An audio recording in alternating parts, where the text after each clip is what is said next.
Oke. Baiklah, Assalamualaikum warahmatullahi wabarakatuh. Waalaikumsalam Waalaikumsalam warahmatullahi warahmatullahi wabarakatuh. wabarakatuh. Baiklah, yang terhormat Ibu Leni Marlina SSMA selaku dosen pengampu mata kuliah kewirausahaan. Di sini izinkan kami sebelumnya apa lah, Pak? Halo. Ya. Baiklah, Assalamualaikum warahmatullahi wabarakatuh. Waalaikumsalam Waalaikumsalam warahmatullahi wabarakatuh. Baiklah, yang terhormat Ibu dosen pengampu mata kuliah kewirausahaan, Ibu Leni Marlina SSMA, yang telah memberikan kesempatan kepada kami untuk presentasi bisnis plan, yaitu proposal mahasiswa kewirausahaan. Di sini kami memilih brand dengan judul Yum Kromboloni Modern dengan spesifik yaitu kromboloni dengan topping sayur dan buah. Sebelum itu, izinkan kami memperkenalkan diri terlebih dahulu. Perkenalkan, nama saya Faizatul Fitria dengan NIM 230333015 sebagai moderator sekaligus pemateri pertama. Di sini saya tidak hanya sendiri, saya bersama rekan-rekan saya. Yang pertama itu ada Delvi Sofia dengan NIM 230333010 sebagai pemateri kedua, dan juga ada Sri Putri Fetrisia dengan NIM 230333011 sebagai pemateri ketiga, dan Nafiza Zahra dengan NIM 230333071 sebagai pemateri keempat. Baiklah, langsung saja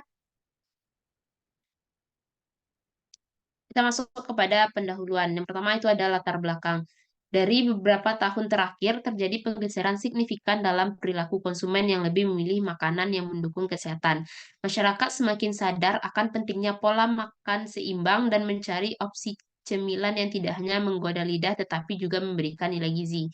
Kue kromboloni topping sayur dan buah hadir sebagai alternatif yang sehat dan lezat dalam menyongsong tren ini. Selanjutnya itu adalah tujuan dari kegiatan bisnis plan ini. Yang pertama yaitu menawarkan alternatif cemilan sehat. Yang kedua, memanfaatkan tren kesehatan.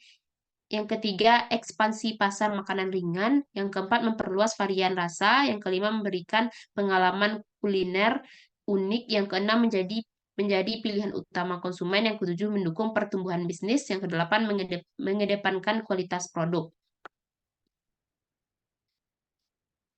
Adapun rencana usaha yang pertama adalah tujuan mulia, yaitu yang pertama mendorong gaya hidup sehat, yang kedua mendukung petani lokal dan pertanian berkelanjutan, yang ketiga memperdayakan masyarakat melalui pelatihan dan pekerjaan, yang keempat edukasi gizi dan gaya hidup sehat, yang kelima tanggung jawab sosial dan perusahaan.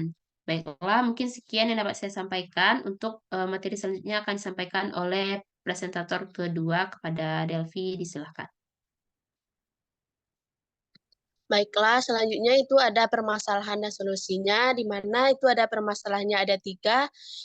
Yang pertama itu ada tantangan dalam pemilihan bahan baku, yang kedua itu ada pengelolaan rantai pasokan yang efisien, yang ketiga itu ada persaingan yang ketat di pasar makanan ringan, persaingan di industri makanan ringan sangat ketat. Next. Selanjutnya itu ada solusinya. Yang pertama itu ada kemitraan dengan petani lokal untuk mengatasi permasalahan pemilihan bahan baku. Yang kedua itu ada implementasi sistem manajemen rantai pasokan. Yang ketiga strategi pemasakan berbasis nilai dan diferensiasi. Yang keempat itu diversifikasi produk dan inovasi rasa. Yang kelima, pelibatan teknologi untuk efisiensi operasional. Yang keenam itu pelibatan konsumen melalui edukasi dan interaksi online. Ketujuh itu implementasi dan evaluasi.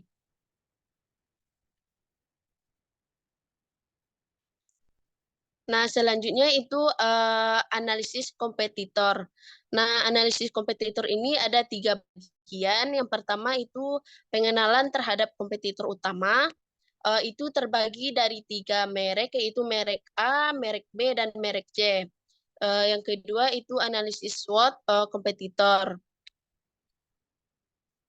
Yang ketiga itu ada strategi kompetitif yang terbagi dari empat bagian. Yang pertama itu posisi kompetitif produk, yang kedua strategi pemasaran, yang ketiga itu inovasi produk, yang keempat evaluasi dan penyesuaian strategi. Lanjut. Selanjutnya itu analisis pasar. Nah, analisis pasar yang komprehensif merupakan langkah kritis dalam merancang strategis bisnis yang efektif. Nah, dalam konteks kue kromboloni, topping sayur dan buah, analisis pasar ini bertujuan untuk memahami kebutuhan konsumen, dinamika pasar, tren industri, serta mengidentifikasi peluang dan tantangan yang mungkin dihadapi perusahaan. Nah, analisis pasar ini terbagi dari empat, yaitu yang pertama karakteristik pasar makanan ringan, yang kedua itu analisis tren dan peluang, yang ketiga itu strategi segmen pasar, yang keempat strategi pemasaran, dan yang kelima itu tantangan dan ancaman. Nah, sekian dari materi saya kembalikan kepada moderator. Baiklah, terima kasih kepada presentator kedua. Untuk materi selanjutnya akan dilanjutkan oleh presentator ketiga kepada Desri, silakan. Baiklah, saya akan melanjutkan materi. Selanjutnya, konsumen potensial.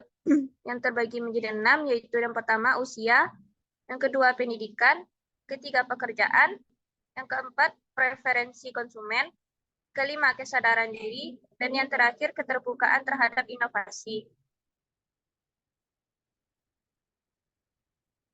Selanjutnya ada motivasi konsumen.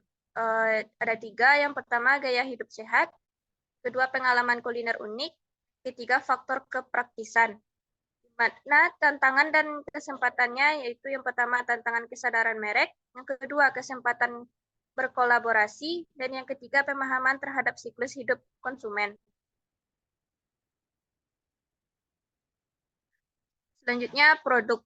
Pertama deskripsi produk, kedua varian rasa yang menggugah selera, yang ketiga topping sayur berkualitas tinggi, keempat kelebihan produk, kelima cita rasa untuk semua selera, keenam cara penyajian yang kreatif, yang ketujuh visi dan komitmen kami, yang kedelapan informasi nutrisi per porsi, yang kesembilan cara pembelian. Selanjutnya sumber daya. Sumber daya dari 6, yang pertama bahan baku berkualitas tinggi, kedua tenaga kerja profesional, yang ketiga fasilitas produksi modern, keempat manajemen rantai pasokan terintegrasi, yang kelima keterlibatan teknologi, yang keenam inovasi dan penelitian. Sekian materi dari saya kembalikan ke moderator. Baiklah, terima kasih kepada presentator ketiga. Untuk selanjutnya akan dijelaskan oleh presentator keempat kepada Nafiza, disilakan. Baiklah, selanjutnya ada pemasaran produk. Yang pertama analisis produk, yang kedua posisi produk dan branding, yang ketiga strategi pemasaran, yang keempat pemahaman pengalaman, yang kelima strategi penjualan, yang keenam monitoring dan respons. Total keuangan yang kita gunakan dalam bisnis. Nah, ini yang pertama ada total biaya variabel sebesar 4.382.200 dengan ditambah biaya tetap 37.840 sehingga totalnya menjadi 4.420.040 rupiah. Yang kedua pendapatan, harga krolomboni sama dengan 15.000. Omset per bulannya 500 buah dikali 15.000 sehingga hasilnya mencapai 7.500.000 rupiah. Yang ketiga laba atau keuntungan yang didapatkan 7.500.000 rupiah dikurang 4.420.040 rupiah sehingga hasil laba yang didapatkan sebesar 3.079.960 rupiah. Nah, gambaran produk dapat kita lihat bersama-sama dari PPT yang telah ditampilkan.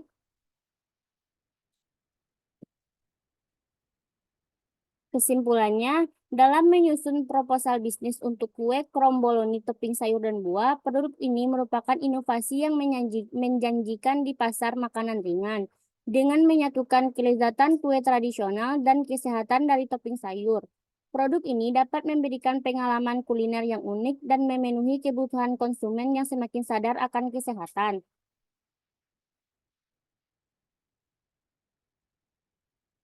Yang selanjutnya ada saran. Penting untuk mencatat bahwa keberhasilan produk ini tidak hanya terletak pada kualitas rasa dan inovasi produk, tetapi juga pada keterlibatan aktif dengan konsumen dan kemampuan untuk beradaptasi dengan perubahan pasar. Sekian materi dari saya kembalikan kepada moderator. Baiklah, terima kasih kepada presentator keempat. Itulah tadi presentasi bisnis plan dari kami tentang kromboloni dengan topping sayur dan buah. Semoga dapat bermanfaat bagi kami selaku presentasi dan juga kepada rekan-rekan semua. Mungkin sekian dari kami yang dapat kami sampaikan. Jika ada salah dalam penyampaian, mohon dimaaf. Assalamualaikum warahmatullahi wabarakatuh.